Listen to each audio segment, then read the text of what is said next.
Bienvenue dans Au-delà du Nil, le podcast qui vous transporte au cœur des mystères de l'Égypte antique.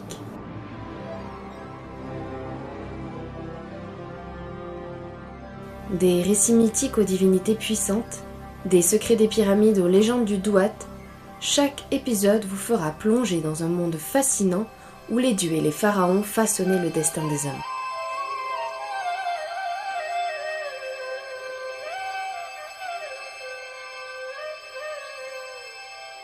Qui étaient Ra, Isis et Osiris? Quel rôle ont joué les dieux et les rites funéraires dans la société égyptienne? Quels secrets renferment les pyramides et les temples?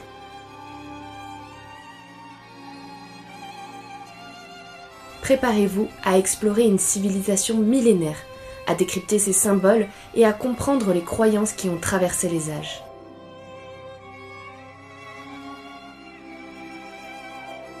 Installez-vous confortablement, ouvrez grand les portes du passé et embarquons pour un voyage aux origines du mythe. Bienvenue au-delà du Nil.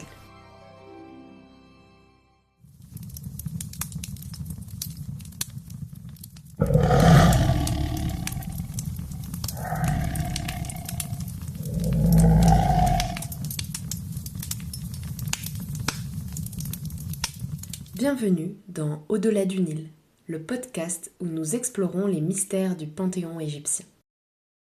Aujourd'hui, nous découvrons Sekhmet, la déesse au visage de lionne, symbole de destruction et de guérison. Son pouvoir, né de la colère divine, nous rappelle que la force peut être aussi bien destructrice que salvatrice.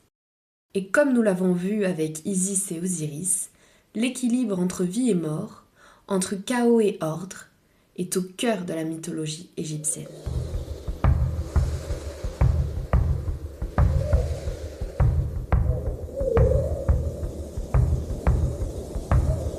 Selon la légende, Sekhmet est né de la fureur de Ra, le dieu du soleil. Lorsque les hommes désobéissent aux lois divines, Ra décide de punir l'humanité en envoyant Sekhmet, une force incontrôlable. Elle ravage la terre, dévorant ceux qui osent défier les dieux. Son nom vient du mot Sekhem, ce qui signifie puissance ou force. Elle est représentée sous la forme d'une lionne, incarnation de la rage divine et de la guerre sacrée. Voyant la violence incontrôlable de Sekhmet, Ra prend peur. Il trouve alors un stratagème pour l'apaiser. Il répand une rivière de bière rouge semblable à du sang. Sekhmet, enivré, s'endort et sa colère se dissipe. À son réveil, elle n'est plus une déesse de la destruction, mais une protectrice et une guérisseuse.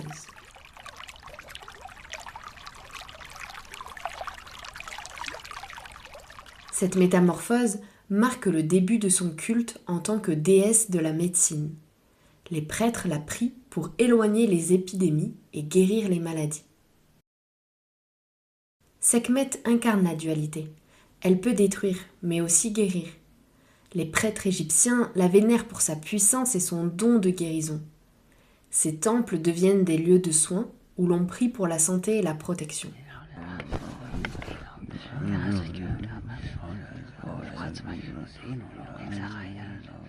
Son culte est particulièrement fort à Memphis, où elle est associée au dieu Ptah. Le temple de Ptah à Memphis abritait une chapelle dédiée à Sekhmet, avec des statues en granit noir, représentant la déesse assise, tenant l'anque de vie et le sceptre de pouvoir. On retrouve aussi des centaines de statues de Sekhmet dans le complexe de Karnak, notamment dans le temple de la déesse Mout. Ces statues, souvent alignées dans des galeries, témoignent de son importance dans les rituels de purification et de guérison. L'architecture de ces temples reflète sa nature, austère, puissante, mais aussi propice au recueillement. Les colonnes massives, les salles sombres et les représentations félines évoquent à la fois la force et la sagesse.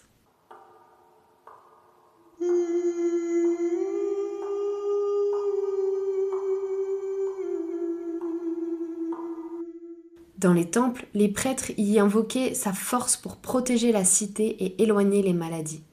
On croyait que ces statues pouvaient canaliser son énergie.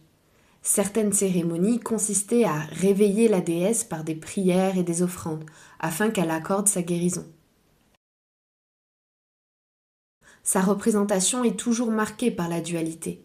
La tête de lionne incarne la rage et la puissance, tandis que les attributs divins, l'ankh, le disque solaire, le sceptre, rappellent son rôle de protectrice et de guérisseuse.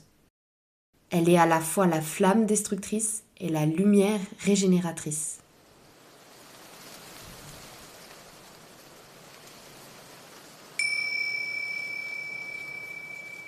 Le culte de Sekhmet a trouvé des échos dans d'autres traditions.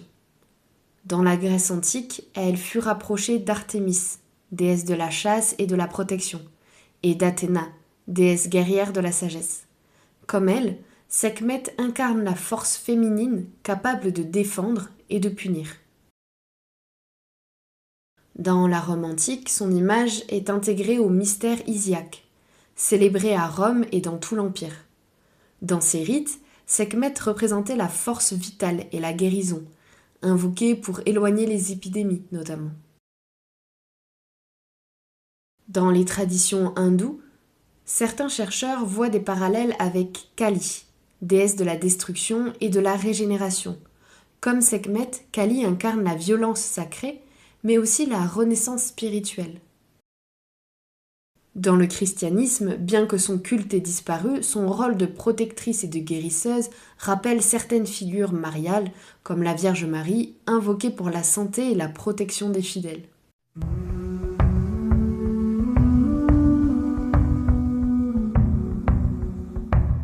Dans les cercles ésotériques et néo-païens, Sekhmet est invoqué comme symbole de transformation intérieure et de guérison énergétique. Par exemple, certains rituels modernes associent Sekhmet au feu purificateur, utilisé pour brûler les énergies négatives. Dans l'art contemporain, des peintres et des sculpteurs la représentent comme une lionne flamboyante, incarnation de la force féminine et de la résilience. Dans la pop culture, elle apparaît à plusieurs reprises. Par exemple, dans le jeu vidéo Assassin's Creed, Sekhmet apparaît dans des quêtes ou des festivals où les joueurs participent à des rituels en son honneur. Dans la bande dessinée Les filles de Sekhmet de Jean Dufaux, elle est réinterprétée comme une figure mystérieuse et redoutable.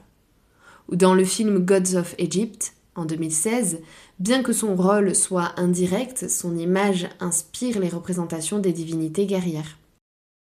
Dans certaines communautés spirituelles modernes, Sekhmet est devenu un symbole de la puissance féminine, invoqué dans des cercles de femmes pour canaliser la force et la guérison.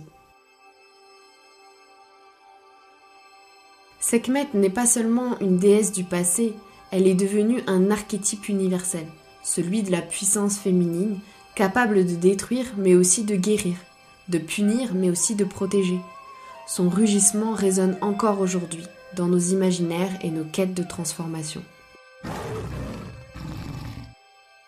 Sekhmet nous rappelle l'équilibre entre force et sagesse, entre colère et bienveillance. Elle est la flamme qui détruit, mais aussi celle qui éclaire et réchauffe. Que pensez-vous de cette dualité ? Peut-on canaliser la puissance pour en faire une force positive ? Rendez-vous au prochain épisode où nous parlerons de Bastet, la douce déesse féline, protectrice des foyers.